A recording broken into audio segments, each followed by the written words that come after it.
Who's at risk of burnout and what are the signs? Those that are statistically most at risk, unsurprisingly, are those with particularly high stress jobs.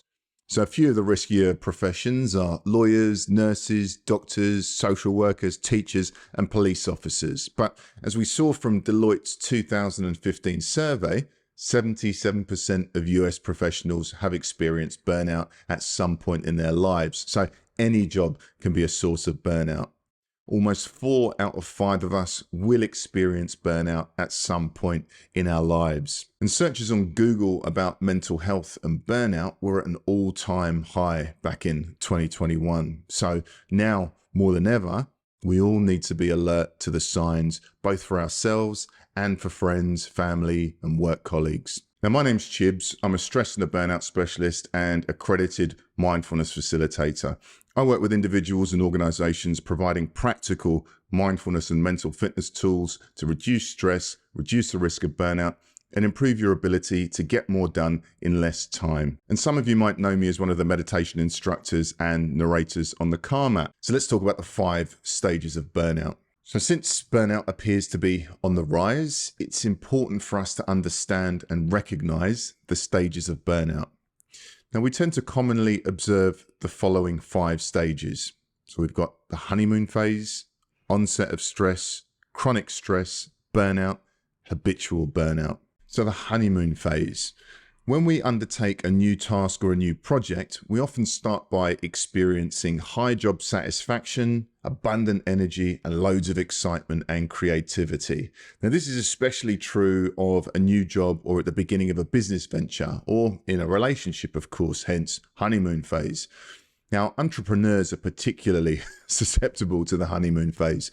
Now, I was starting up new ventures and projects every month, so I know this feeling well, and back in the day, I became almost addicted to it. Now, in this first stage of burnout, you might start to experience a bit of stress, right? But it's going to feel like good stress, excitement. So it's important at this very early stage to start implementing positive coping strategies to support your well-being.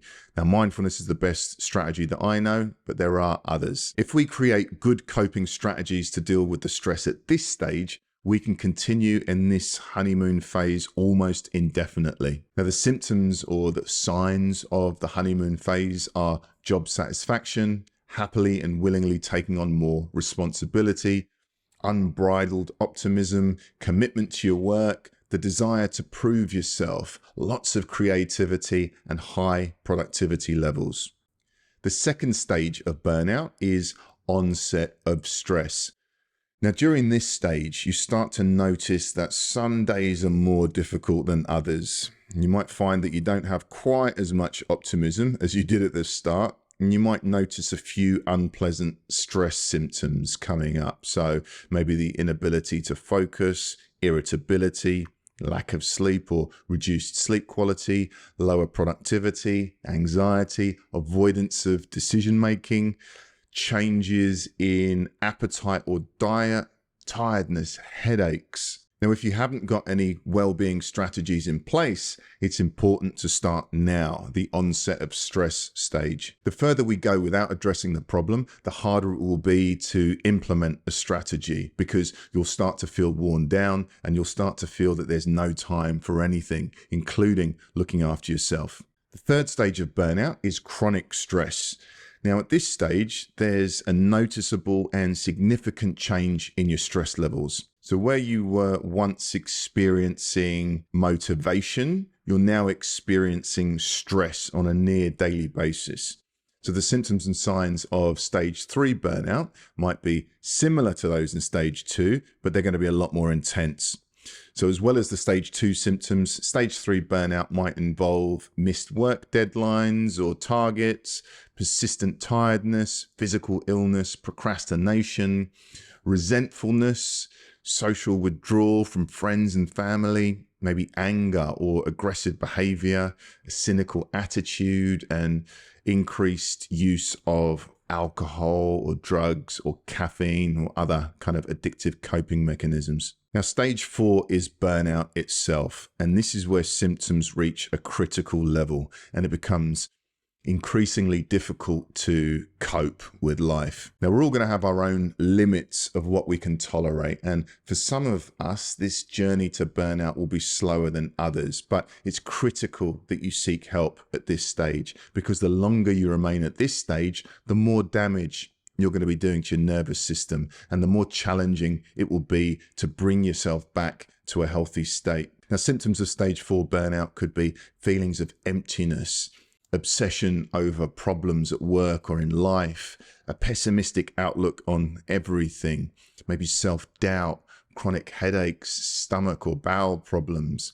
Sometimes there's a desire to isolate yourself, wanting to be away from work, wanting to be away from friends or family. And then the final stage of burnout is habitual burnout. And this means that the symptoms of burnout are so ingrained in your life that you're going to experience significant mental, physical, and emotional problems. It's still very much possible to recover from stage 5 burnout, but it's a much, much longer road, and it's less likely that you'll be able to recover from this stage of burnout and still remain productive in your current job.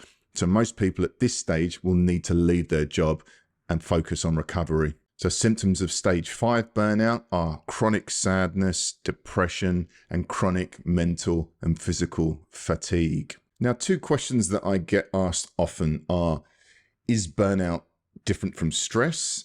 And is burnout different from depression? So I just want to take a minute to address those 2 questions. Now, stress and burnout are absolutely intertwined. However, burnout is an extended period of stress that feels like it will never end. So if stress is in short bursts, or if it's tied to a specific goal, it's not likely to be harmful. If that stress feels never ending and comes with feelings of emptiness and hopelessness and apathy, then it's likely to indicate burnout. Now, when it comes to depression, the difference between depression and burnout isn't always easy to see. And compared to other mental disorders, burnout is most similar to depression. So burnout and depression, they share many of the same symptoms, including concentration issues, memory issues, sleeping problems, and feelings of exhaustion. But the main difference is that depression is more generalized. It will usually affect several areas in life, such as family and friends and hobbies and work, right? Now, burnout can eventually influence all those other parts of life, similar to depression,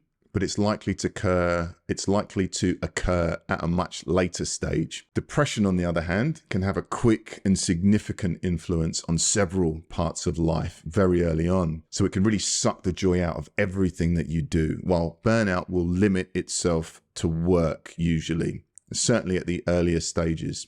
So in my case, it was hard to say whether I was depressed or not, because work was such a significant part of my life. You know, I'd be working 12 or more hours a day. And when I wasn't working, I was numbing myself and staying away from friends and from hobbies. So the only thing that I did outside of work really at that time was look after my daughter. And that was the one thing that kind of kept me present and kept me motivated to keep going. Now, thankfully for me, that depressed state didn't flow into my time with her. So that's why I'm not 100% sure whether I was clinically depressed at the time or not. All right. So what can we do to prevent burnout? And if we do get to that burnout stage, what can we do to recover from burnout? We'll look at that in the next section.